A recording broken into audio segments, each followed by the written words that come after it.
ما زلنا في الساعة الأولى متاع ايكو ماج سبيسيال كونكس.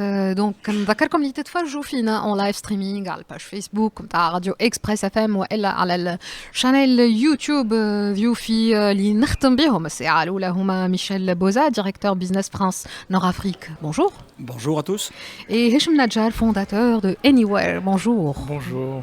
Alors, les best practices et les relations entre les deux rives. Alors, d'abord, quelles sont les best practices Lioum pour respecter justement l'environnement, l'écologie, pour être à fond dans la green tech, pour appliquer un peu la green tech dans les entreprises, quel que soit leur domaine?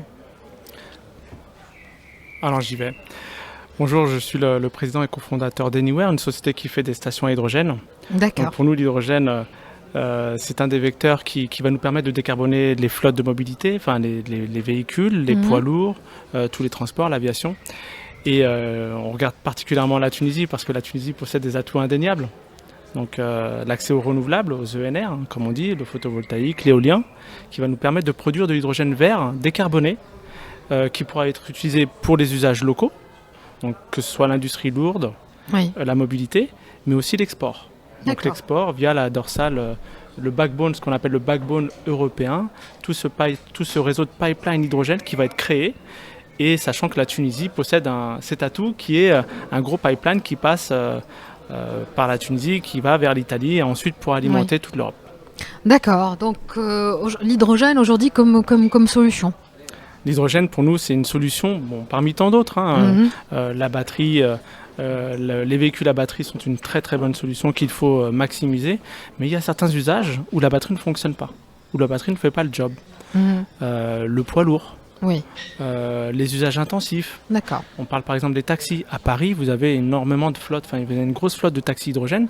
Pourquoi ? Parce que ces véhicules ne peuvent pas se permettre d'attendre plusieurs heures pour se recharger. Ils ont besoin d'une autonomie longue. Bien sûr. Voilà. Et donc, du coup, moi, c'est vraiment un des marchés, par exemple, que je regarde particulièrement parce que le réseau de transport tunisien s'appuie beaucoup sur ce réseau de flotte de taxis, les louages et autres. Oui. Et moi, j'imagine beaucoup une décarbonation de ces flottes grâce à l'hydrogène. D'accord, donc l'hydrogène est moins polluant. Ses émissions en carbone sont limitées. Alors, il faut distinguer hydrogène gris et hydrogène vert. D'accord. Donc moi, je ne fais que de l'hydrogène vert. Je produis l'hydrogène dans mes stations avec de l'électrolyse de l'eau à partir d'ENR. Toutefois, aujourd'hui, il est vrai que 98% de l'hydrogène est fossile, d'origine fossile, fait à partir du gaz naturel. Donc, ce n'est pas une solution durable. On est complètement d'accord. Donc moi, ce que je prône, et en tout cas ce que je mets en avant, c'est une solution complètement décarbonée. D'accord. Donc votre hydrogène provient de l'électrolyse de l'eau. Mais nous sommes aussi dans un monde qui est en crise par rapport à l'eau. Donc comment ça se passe ? Alors effectivement, on a besoin d'eau et on a besoin d'électricité. Donc nous, on a construit la station pour être le plus facilement implémentable sur le terrain. Donc il y a deux choses. Premièrement, notre station va consommer moins que de 150 kVA. Ça veut dire qu'en fait, on peut s'installer un peu partout sur le réseau électrique existant. Donc il n'y a pas de contraintes supplémentaires qu'on apporte sur le réseau. La deuxième contrainte, c'est que effectivement, c'est l'accès à l'eau. Donc il nous faut de l'eau.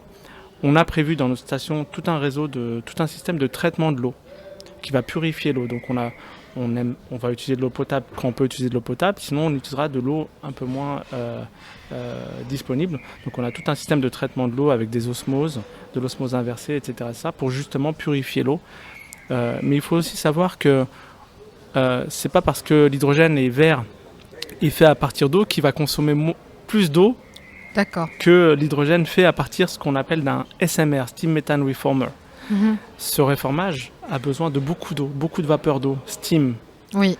Et en fait, quand on fait le calcul, on peut se poser la question de qu'est-ce qui consomme le plus d'eau entre l'hydrogène fossile et l'hydrogène vert. Oui, et cette eau, donc, est-ce que, je pose la question parce que je suis une profane en matière justement d'électrolyse d'eau, est-ce que cette eau peut provenir des océans, par exemple, en passant par la désalinisation ? Oui, effectivement, nous on a besoin d'eau. Donc effectivement, il faudra retirer du sel, la purifier. Nous on ressort de l'eau ultra pure de notre station. Oui. Mais il faut effectivement pouvoir purifier cette eau et cette purification d'eau se fera, j'espère, à partir d'unités de dessalement qui seront directement connectées à des ENR, à de l'énergie renouvelable, type photovoltaïque ou éolien. D'accord. Donc Michel Bozo, Business France Nord, vous êtes aujourd'hui, vous participez à Connex, un peu pour dire que on peut établir une connexion entre les deux rives.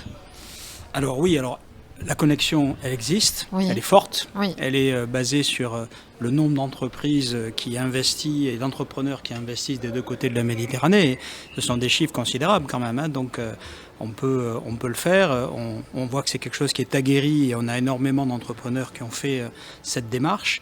Et dans la partie que vous citiez donc des Green Tech, c'est-à-dire la transition écologique et énergétique, ben voilà, on n'a pas le choix. Il faut le faire.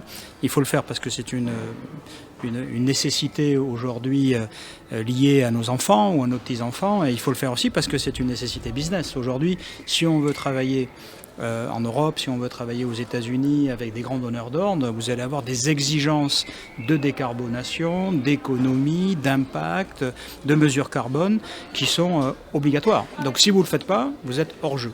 Donc cette transition écologique et énergétique, il faut le faire et il faut le faire ensemble.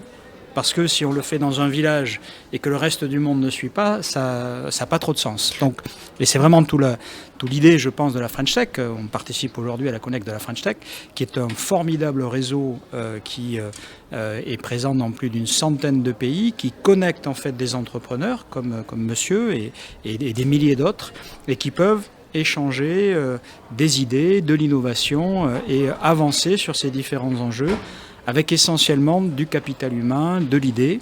Et c'est comme ça qu'on va résoudre les enjeux qui se posent à nous par rapport à cette transition énergétique et écologique. Alors là, on est sur la production d'hydrogène. Il y a aussi l'énergie dont on ne se sert pas, donc tout ce qui est sobriété.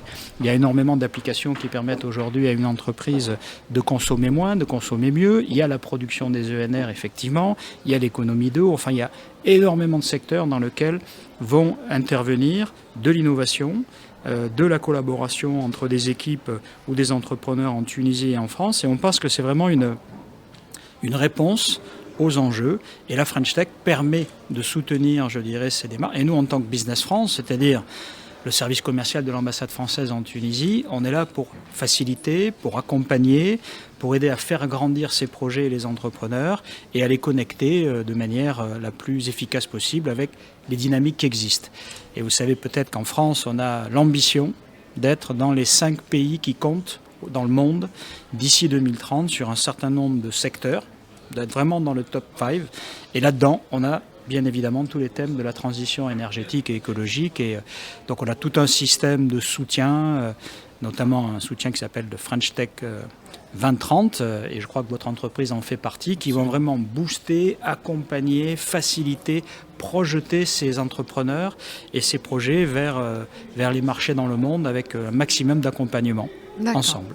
D'accord, donc vous parlez de soutien, de connexion, mais cette connexion, elle doit être un minimum équitable. Donc aujourd'hui, on parle d'une connexion entre une rive qui est quand même très industrialisée, fortement industrialisée, qui pollue, et l'autre rive qui est beaucoup moins polluante. Donc comment ça se passe ? Alors, je pense que pour moi, c'est le secteur privé qui va résoudre ça. Donc, ce sont les entrepreneurs, parce que finalement, tous les process de production sont mis en œuvre par des entreprises en fonction de leur marché. Et donc, moi, je pense que cette notion, il faut la prendre de manière globale. Je rentre pas, évidemment, dans le jeu en disant, bon, voilà, on a pollué à un moment donné, on a pollué à un moment donné. Il faut le faire ensemble et il faut le faire en co-développement. Ça, c'est la réponse. Et je pense que ce que vous avez dit, voilà, donc on va imaginer une technologie dans un pays parce qu'on a la possibilité de créer des conditions pour émerger une technologie. Après, on voit bien que cette technologie, elle va s'implanter ou en tout cas avoir un secteur d'application, notamment en Tunisie, en Afrique du Nord, parce qu'il y a beaucoup de soleil, il y a des ENR, donc on peut produire de l'hydrogène vert plus facilement, on peut l'exporter après. Donc c'est global, il faut que ça soit envisagé de manière globale. Et je pense que vraiment, en facilitant les connexions, en facilitant les relations directes entre les entrepreneurs, et c'est vraiment l'idée de la French Tech, qui est un réseau vraiment unique, on va aider à cet équilibrage ou en tout cas ce développement mondial de ces technologies dont nous avons besoin pour ces transitions. ميشيل بوزو هشام نجار ميرسي بوكو. هكا نكونوا خلطنا الاخر الساعه الاولى نتاع ايكو ماج. كنت معكم هاجر بوجمعه في الميكرو، نتقابلوا في الساعه